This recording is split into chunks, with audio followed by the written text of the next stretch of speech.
guys, welcome to her channel. Something for Kane's channel. What a life-changing experience. Oh my god. Amazing. Hey guys, we are dying. Welcome to part 3, which is the last part. So this is our journey from crossing Rwanda to Tanzania to Kenya, and there's a bit of a change in the scenery because I'm not in my house. I traveled for the holiday because it's December, and I always feel like home is the only place I can like be able to unwind, so I just came home. Anyway, so let's wrap this thing up. It's been long enough. All right, so the last time we spoke, I was on the way to the border. These are our last moments in Rwanda. We are going to the border called Somo, and then we try to get into Tanzania. So hopefully the next time I do this, we will successfully have crossed the border to Tanzania, and then from Tanzania we go to Kenya. So I'll keep you guys updated.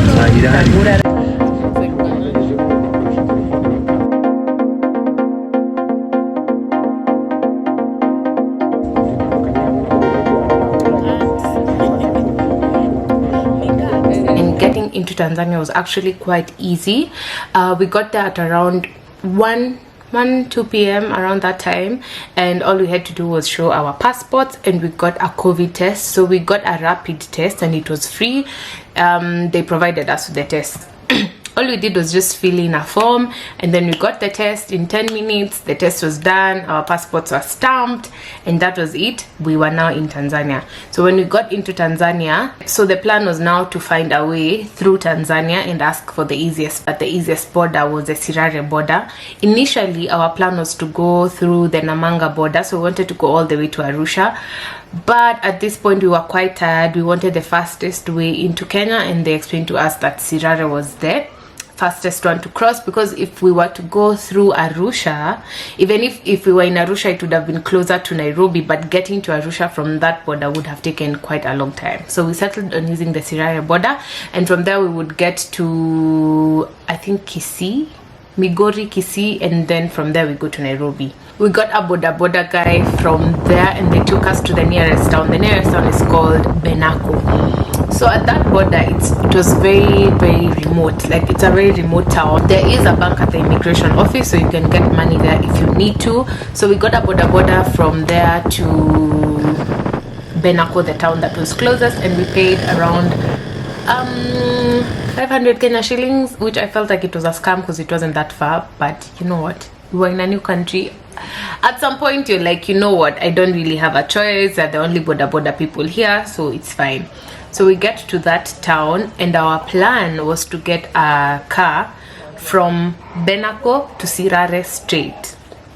But since we recognized that it was in the evening, it was quite late at that point, we had decided that wherever the road gets us to, that's where we are going to stop at.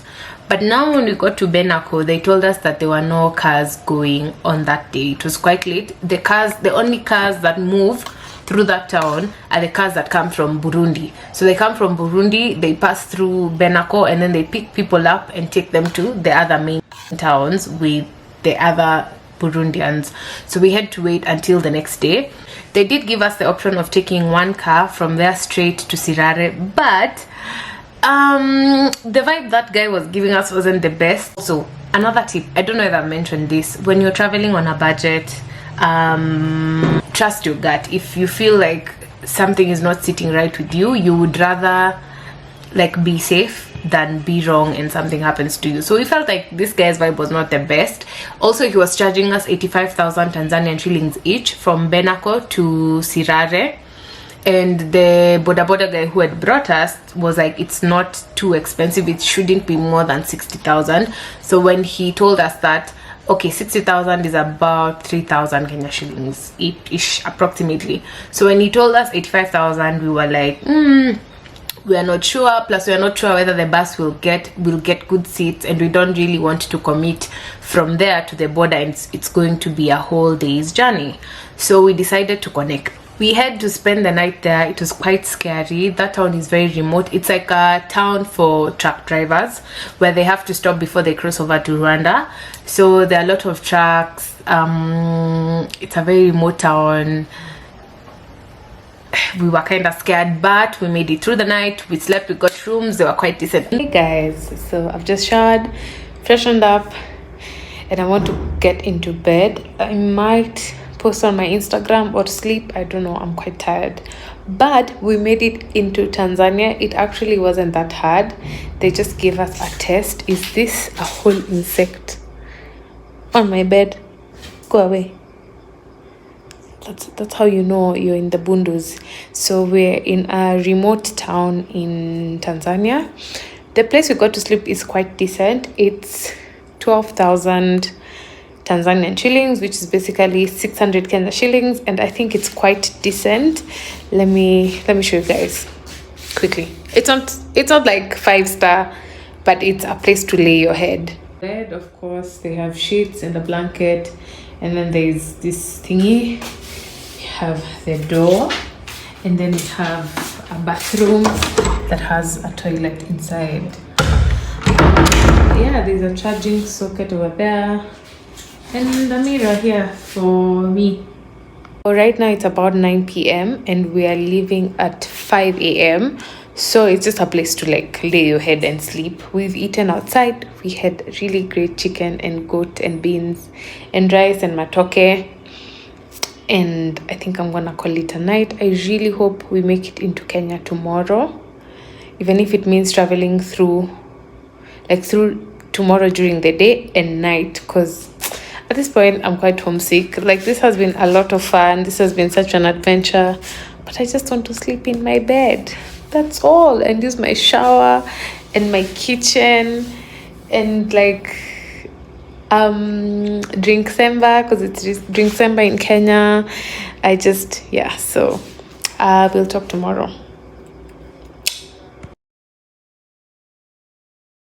So the next day we waited for the bus. It came at around 6 a.m. and that's when we started the journey. So this is how we were going to connect from Benako to Kahama, from Kahama to Mwanza, from Mwanza to Sirare, from Sirare to Nairobi.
From Migori. Yeah, we have about 15 more hours of travel. 15 hours. Sis, at that moment I wish I knew that the journey that was ahead of us was going to be almost 30 hours. We want to do them back to back. Now it's about the time, maybe 12:31 p.m. So hopefully we'll be in Nairobi latest tomorrow morning. Oh my god. Alright, now bye. Yeah. See you guys.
again, ladies and gentlemen. We have been kidnapped a little bit. So we wanted to stay over at Mwanza and leave tomorrow morning directly to Nairobi, but we stopped and then the person took our bags. Before we knew it, Ghafla being full, we are on our way to the border. So let's hope we'll get accommodation or we'll get transport to Nairobi. Thanks. Don't have money, so that's another issue. So by the time we were getting to Mwanza, it was in the evening. It was almost 5-6 p.m. So we asked our driver, the one that took us to Mwanza, whether it's possible to get a vehicle to Sirare and like how they go. So he explained to us that it is possible to get to Sirare on the same day, or the other alternative is to wake up the next day and take a bus from Mwanza to Nairobi direct, so that we don't have to do the whole cut. Also, at this point, we only had 25,000 Tanzanian shillings on us, but we felt like if we got to the border, the Sirare border, we were going to get M-Pesas, and as long as we're in our country, we were going to be fine. Mwanza to the stage where we were supposed to get a car to Nairobi, or where we thought we should book the ticket so that the next day we just start the journey. And it was a bit of a distance. We paid 500 Tanzanian shillings, that's about 25 bob, and the driver of the car that took us to the bus station was explained to us that we wanted to go to Sirare / Nairobi. So I think there was a bit of a misunderstanding there, because as we were on our way, we decided that we were not going to leave Mwanza on that day, because we realized if we leave Mwanza at 6 p.m. we were going to get to the border at around 10-11 p.m. and it was going to be quite late. And throughout the journey we tried our best not to travel at night, because you know, it's at night, it's a new place, you don't know where you're going. So oh my goodness, this was so dramatic. So you see, we've explained to the driver, we're like, we just want to book a ticket. I think he didn't understand what you were saying, because when we got near the bus station and we're in a hurry, at this point it's like 10 minutes to the bus leaving, and the buses there are very punctual. So if the bus is leaving at 6, it's leaving at 6, so it's about 10 minutes before it leaves. So when we get there, he talks to an agent, like those touts that help you get a bus. So he explained to him that I guess we are leaving. So this guy comes, he takes our bags and he starts running towards the bus. So it's about a distance of, I don't know how to estimate, but it's not that far, but it's a bit far. So he's running with our bags like on his shoulders, and us, we are running after him. We're like, no, we are not going, it's fine, like we're not going to meet the bus, we just want to book a bus for tomorrow morning. But this guy is gone with the wind. So we are running after him, and when we get to the bus station, it's about time for the bus to leave. So you can imagine a big huge bus, like the ones for going to coast, and there are people crowded at the door because everyone is trying to get in, because if you miss that bus you have to wait, I think, an hour to get the other bus, and you're going to get home late. So people are crowded at the door, but our tout / agent guy is carrying our bags, and I guess because he knows a driver or something, he runs into the bus, like through the crowd of people and into the bus, and we are running after him because we want our bags, and we're trying to tell him we don't want to go, and even if we go, we don't have money. I'll explain to you the money situation in a minute to see our thought process. So we are running after him, we get into the bus, we're trying to say no, he runs to the back of the bus, he puts our bags up, and we're like, no. But by the time like this whole commotion is going on, like it's very, very, very chaotic. I want you to imagine chaos in Tanzanian Kiswahili, and us with a funny Kenyan Kiswahili. We're like, hapana please, and they're like, twendeni tu madam, twendeni tu, fine. So in the whole fracas we end up sitting, and the bus starts moving, and it's out of the town already. So we decide, okay, I guess this is our fate, we are going to the border today. So finally, after things calm down and we've moved about 2 kilometers, the conductor comes to give us a ticket, and we explain to them that we don't have money. And I mean, it's their fault that we got into the bus, because at some point Angela spoke to the driver and is trying to tell the driver, please stop, so that we get out. Our plan was to sleep in Mwanza, but he was just not having it.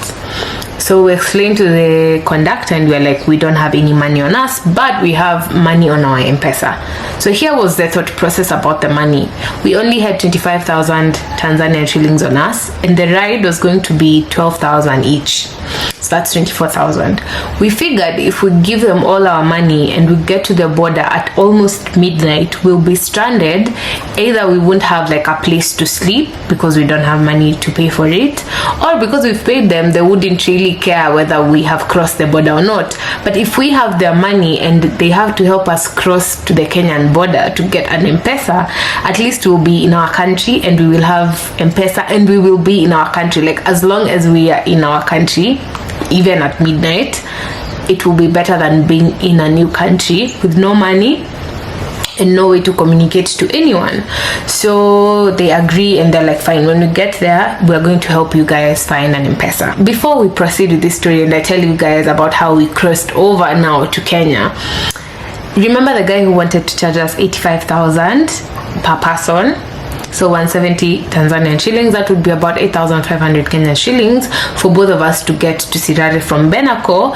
Upon connecting, we ended up paying, that was 30,000 plus 20,000, that's 50,000 plus 24,000. We ended up paying 74,000 for both of us from border to border. So I'm really glad we decided to connect like that, because we ended up saving more than half of the amount of money that we had been charged initially. I hope I've done that math correctly, because but either way, you get the point.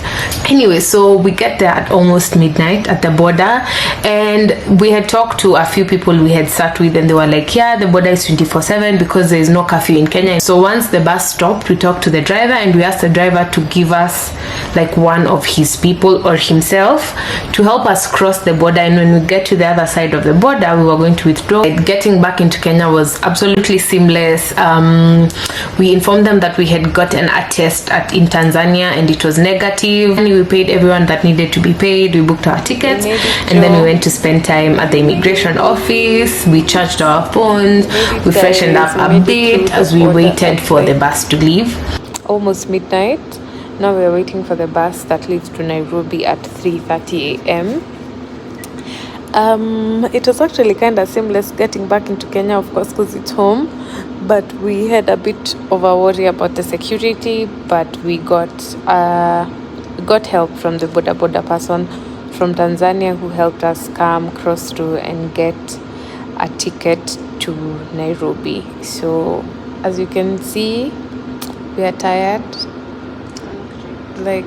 We are hungry, but we've made it back. I can't wait to shower. I just want to shower.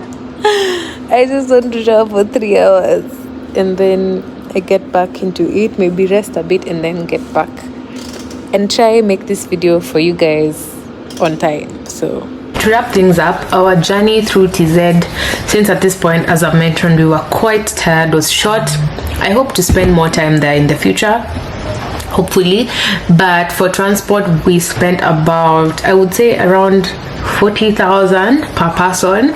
So 40,000 Tanzanian shillings, which I would say is about 2,000 Kenya shillings to cross from one border to the other border. And then for food in Tanzania ranges from as low as 50 Kenya shillings.